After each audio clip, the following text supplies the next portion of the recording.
కామెంట్స్‌లు చేస్తూ ఉంటే, ఈ సందర్భంలో ఆవిడకి కొన్ని విషయాలు నేను గుర్తు తెచ్చుకోవాలని అంటే తను జ్ఞాపకం చేస్తున్నాననమాట తిరిగి.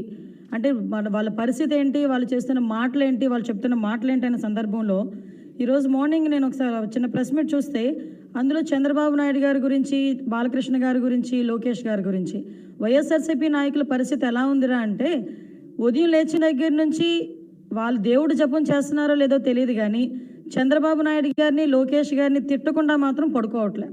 అలా ఎన్ని తిట్లు తిడితే అంత మంచి మార్కులు వేస్తున్నారట పెద్ద మనిషి జగన్మోహన్ రెడ్డి గారు.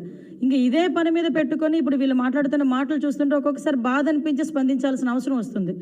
ఎందుకంటే సినిమాల్లోకి ఎంటర్ అయిన తర్వాత ఇదే బాలకృష్ణ గారి పక్కన ఎన్నో సినిమాలు, హిట్ సినిమాలు తీసుకొని ఒక గుర్తింపు తెచ్చుకోవడమే కాకుండా అదే రాజకీయాలకు తెలుగుదేశం పార్టీలోకి వచ్చి ఒక మహిళా అధ్యక్షురాలు చేసి రాజకీయాలకి భిక్ష పెట్టిన చంద్రబాబు నాయుడు గారి గురించి ఈరోజు బయటకు వచ్చి చంద్రబాబు నాయుడు గారిని అనరాని మాటలు మాట్లాడుతూ, అనకూడని మాటలు మాట్లాడుతూ ఈరోజు బాలకృష్ణ గారిని, చంద్రబాబు నాయుడు గారిని తిడుతున్నారంటే ఎవరో కాదు, మన ఏపీఎస్సీ చైర్మన్ గారు ఆర్కే రోజా గారు, నగర ఎమ్మెల్యే గారు. అంటే ఒక్కొక్కసారి నేను ఎందుకు నగర ఎమ్మెల్యే గారు అని చెప్తున్నానంటే ఆవిడ మర్చిపోకూడదు, ఆవిడ ప్రజలు కూడా మర్చిపోకూడదు ఆవిడ నగర ఎమ్మెల్యే అనే సంగతి. అందుకే మరి గుర్తు చేస్తున్నాను నేను కూడా. వాళ్ళు ఈరోజు చంద్రబాబు నాయుడు గారి గురించి, బాలకృష్ణ గారి గురించి ఇంకొక మాట ఏంటంటే ఎదుర్కోలేక లోకేష్ గారి గురించి ఈ మాటలు మాట్లాడుతుంటే కొంచెం బాధ అనిపిస్తుంది. ఒక్కసారి గుర్తు తెచ్చుకోమ్మా, అసలు రాజకీయ భిక్ష పెట్టింది ఎవరు? ఈ పొజిషన్లో నువ్వు ఉంచోడానికి, ఈరోజు మీడియా ముందుకు వచ్చి మాట్లాడడానికి నీకు రాజకీయ భిక్ష పెట్టింది ఎవరో ఒకసారి మర్చిపోకూడదు. మూలాలు మర్చిపోయిన వాళ్ళు ఎవరు చరిత్రహీనులు అవుతారు.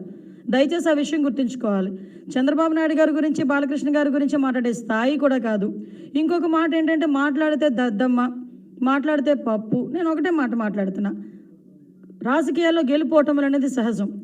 అటువంటి ఓడిపోయిన వాళ్ళందరూ దద్దమ్మలైతే ఇందిరాగాంధీ మొదలు పెట్టుకొని ఈరోజు మీ గౌరవ అధ్యక్షురాలు విజయమ్మ గారు, మీరు దద్దమ్మలను ఒప్పుకుంటే చెప్పండి, మా లోకేష్ గారు కూడా దద్దమ్మని మేము ఒప్పుకుంటాం.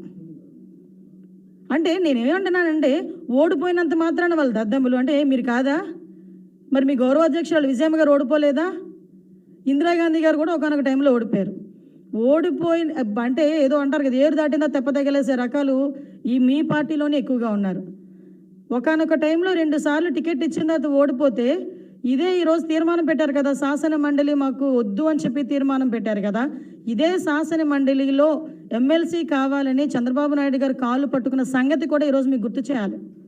ఆ రోజు ఎమ్మెల్సీ ఇమ్మని ఇదే చంద్రబాబు నాయుడు గారు చుట్టూ తిరిగిన సందర్భాన్ని కూడా ఈరోజు మీకు గుర్తు చేస్తున్నాం. ఎందుకు ఈ మాట చెప్తున్నానంటే ఇప్పుడు రోజు శాసన మండలిలో ఉన్న వాళ్ళందరూ భజన పరులట. నాకైతే అర్థం కాదు ఏంటంటే శాసన మండలిలో ఉన్న వాళ్ళు దద్దమ్మలోనే లేదంటే భజన పరులని మాట్లాడుతున్న మీరు అసెంబ్లీలో 151 మంది భజన బృందం ఉందండి ఈరోజు. ఆ వైఎస్ఆర్సీపీ భజన బృందం ఎలా ఉందంటే బయట నిజంగా కమర్షియల్ భజన చేసే వాళ్ళు కూడా అంత భజన చేయలేరు. వాళ్ళు భజన చేసే కాకుండా నేరస్తుల చేత భజన చేయిస్తున్నారు. ఇదొక మ్యాజిక్. అందులో నేరస్తుల చేత 80 మంది నేరస్తుల చేత ఒక ఏ క్లాస్ భజన బృందం ఎక్కడుందిరా అంటే ఈరోజు అసెంబ్లీలో ఉంది. వైఎస్ఆర్సీపీ తరఫున ఉన్న ఎమ్మెల్యేలు మీరు భజనల గురించి మాట్లాడుతున్నారు అంటే ఈరోజు వాళ్ళు మాట్లాడే మాటలకి జనాలు నవ్వుకుంటున్నారండి. అసెంబ్లీ స్టాండర్డ్స్ని దిగజార్చి మాట్లాడుతున్న సందర్భాలను కూడా ఈరోజు యూట్యూబ్లోని దానికేమో మళ్ళీ చిన్న కామెడీ ట్రాక్ యాడ్ చేసి జనాలు ట్రోల్ చేసుకుని నవ్వుకుంటున్నారు. ఈరోజు మీ పద్ధతి ఎలా ఉందంటే అసెంబ్లీ తాలూకా స్టాండర్డ్స్ని దిగజార్చే విధంగా మీరు మాట్లాడుతూ మళ్ళీ లోకేష్ గారి గురించి మాట్లాడే స్థాయి అనేది. నేను ఒక మాట మీడియా పరంగా సవాల్ ఇస్తున్నా డైరెక్ట్గా రోజా గారికి.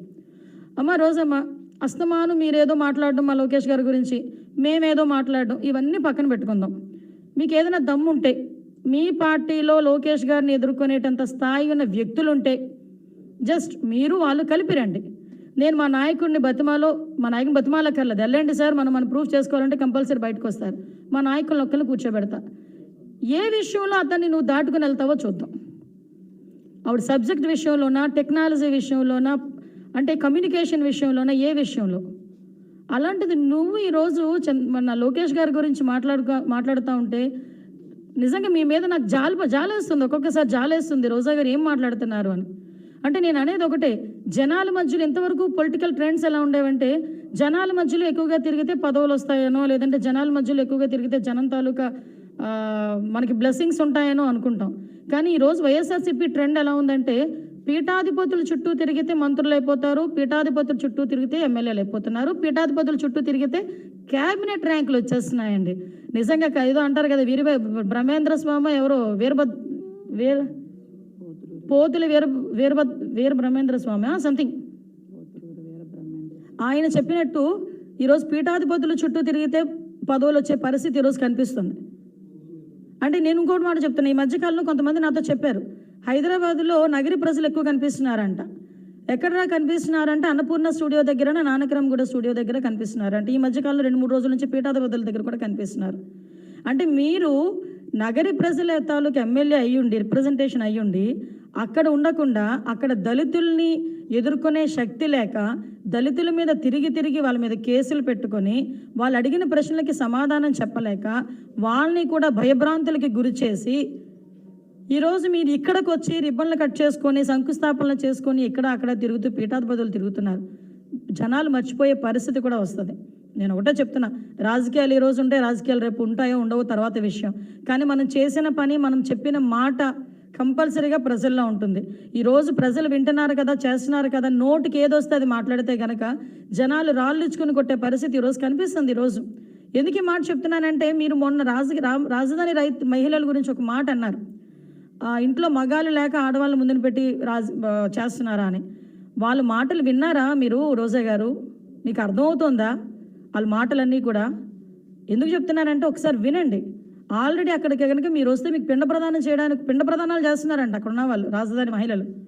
మీకు ఏదైనా జనాల మీద కట్టసి ఉంటే, జనాల మధ్యలో మనం ఉండాలి, రాజకీయం చేయాలి అని మీకు ఒక మహిళగా మీకు గుర్తింపు ఉంటే, ఒక్కసారి రాజధాని మహిళల మీద జరుగుతున్న అన్యాయాల గురించి స్పందించండి దయచేసి. తర్వాత విషయాలు తర్వాత లోకేష్ గారు ఇక్కడే ఉంటారు, ఎక్కడికి వెళ్ళిపోరు. చంద్రబాబు నాయుడు గారు ఇక్కడే ఉంటారు, ఎక్కడికి వెళ్ళిపోరు. రాజకీయాలు కూడా ఇక్కడే ఉంటాయి. మనం మహిళలం కాబట్టి దయచేసి ఇప్పుడు ఈ 8 నెలల కాలంలో మహిళల మీద జరుగుతున్న అఘాయిత్యాల గురించి ఒక్క ప్రెస్ స్టేట్మెంట్ గురించి నేను వెయిట్ చేశా. లాస్ట్ 5 ఇయర్స్లో జరగనివి కూడా, జరిగినవి తక్కువైతే జరగని వాటి గురించి ఎక్కువగా మాట్లాడి, చంద్రబాబు నాయుడు గారి మీద బురద జల్లి, తెలుగుదేశం పార్టీ వాళ్ళ మీద బురద జల్లి నానా యాగిరి చేశారు కదా. ఈ 8 నెలల కాలంలో 150 మానభంగాల కేసులు నమోదయ్యాయి. అమ్మ అర్థమవుతుందా రోజమ్మ?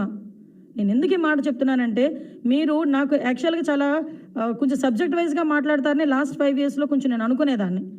కానీ ఈరోజు చూస్తుంటే మీరు మహిళల పక్షపాతి పోరాడతారేమో అనుకున్నా నిజంగా అధికారంలోకి వచ్చిన తర్వాత. బట్ ఈ రోజు వరకు ఒక్క విక్టిమ్ దగ్గరికి, నెల్లూరులో జరిగింది, దాచేపల్లిలో జరిగింది, ఒంగోలులో జరిగింది, అక్కడ ఇక్కడ అని లేదు, ఎక్కడ పడితే అక్కడ ఇటువంటి మహిళల మీద మానభంగాలు, మహిళల మీద అఘాయిత్యాలు జరుగుతుంటే మీరు ఆ విక్టిమ్ దగ్గరికి వెళ్ళి కనీసం వెళ్ళి పలకరించిన పాపాను కూడా పోకుండా ఈరోజు మళ్ళీ బయటకు వచ్చి యాజ్ యూజువల్ చంద్రబాబు నాయుడు గారు అలాగా, లోకేష్ గారు ఇలాగా. అంటే మీకు ఈ జపం ఎక్కువ అవుతుంది, కానీ ప్రజా జపం అన్నది మనం చేసుకోగలిగితే